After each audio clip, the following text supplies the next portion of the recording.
Hi, this is Scott Patsko with the Northeast Ohio Media Group, and welcome to another football preview video. We have here Waterloo today. We have Coach Nathan Peters, along with Brandon Chalmers down at the end, and Dale Miller here in the middle. Thanks for guys for coming in and taking the time. I wanted to talk a little bit about last season first before we get into the upcoming season. Your first season there at Waterloo. 2011, you went 7-3, or the team did. Other than that, not a lot of success in the past, 10 years or so. So when you come in and you go through last season, what do you want the guys to take from that? We just want to make sure that we're continuing to grow, that the program's taking the right positive steps to be successful. The PTC is a very competitive conference, and we want to really make sure that the boys are coming to work every single day. Our numbers have been up, which is a good step for the program, but we just want to make sure that the boys are there every single day coming to work and bringing their hard hat there every day. And even, despite going through a rough year last year, what is, and this, either one of you can answer this, what has the offseason been like this year as far as whether it's been camp or weight room stuff, the attitude of the team, and how much excitement is there to get going? I think kids are a lot hungrier this year, and we need a lot more people, and so I think they're just a lot hungrier, they seem. Yeah. You see the same thing? Yeah, a lot more people coming to lifting and stuff than there was last year. Higher numbers in the weight room, weight-wise, and people showing up.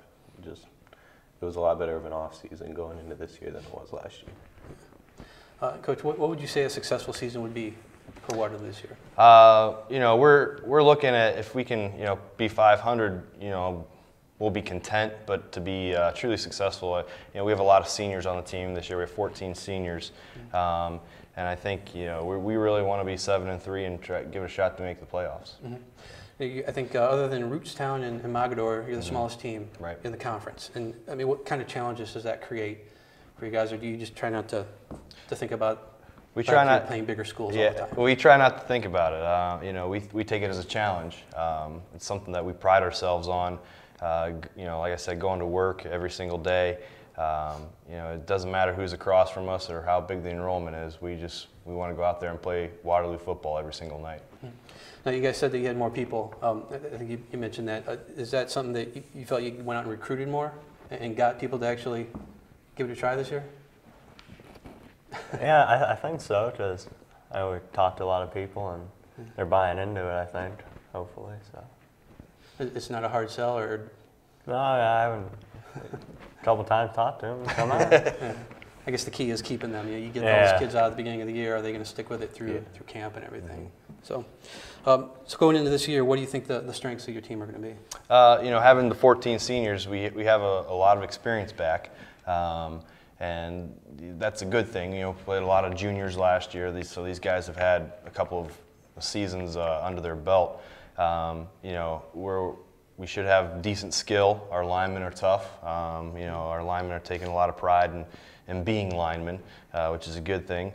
Defensively, we're changing our scheme a little bit, and offensively, we're changing our scheme a little bit as well. But I think our skills definitely sound, and defensively, we should be sound in our secondary as well. What areas maybe concern you as you go in? Things you're going to have to work on as you go through the season? The biggest thing is our depth. Being a smaller school, it's always concerning as far as where your depth is. Injuries are part of the game, and we want to make sure that our depth and our younger guys come along as well. So that's the one thing that we're really trying to focus on as a coaching staff right now. I want each of you guys to answer this. What game is circled on your schedule? What game are you really looking forward to playing? And will it be the same one?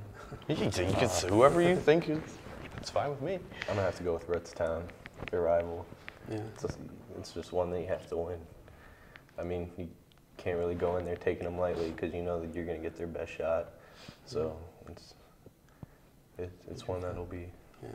You look at the same team? Yeah, Rootstown. Yeah. They asked me if they're allowed to say that word because we say the blue team, so that's why they asked if they were allowed. So. Okay.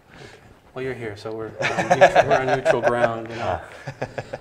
So, Coach, to take the next step to get sustained success, what do you think this group has to do to to get you on that right path? Continue to work hard. They've been working really hard this off season. You know, our camp days are 10 allotted days from the OHSAA. We've had a lot of success with kids coming to those camp days and really buying into everything that we're trying to sell.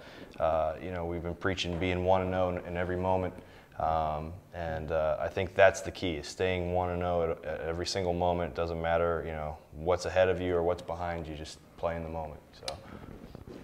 All right, very good. Well, thanks for joining us today, and thank you for joining as well. Stay tuned to cleveland.com for more coverage of high school football.